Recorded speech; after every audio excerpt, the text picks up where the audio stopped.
บายดีมื้อนี้เราจะมาแนะนำวิธีการเปลี่ยนเว็บไซต์ให้เป็นแอปมือถือเนาะอ่าก่อนอื่นลูกค้าต้องมีแอป Google Chrome เนาะ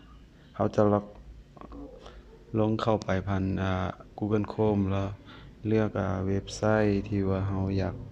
สร้างให้เป็นแอปเนาะคือตัวนี้เนาะมันจะมี3เม็ดให้อยู่เบื้อง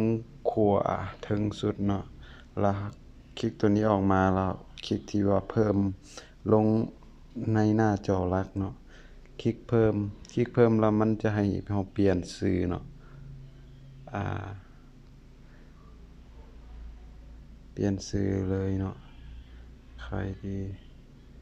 แล้วกดเพิ่มบัดนี้เราลองออกมาเบิ่งเนาะมันจะเข้ามานี่แล้วเห็นอยู่นี่เนาะเราลองกดเข้าไปเบิ่งเนาะ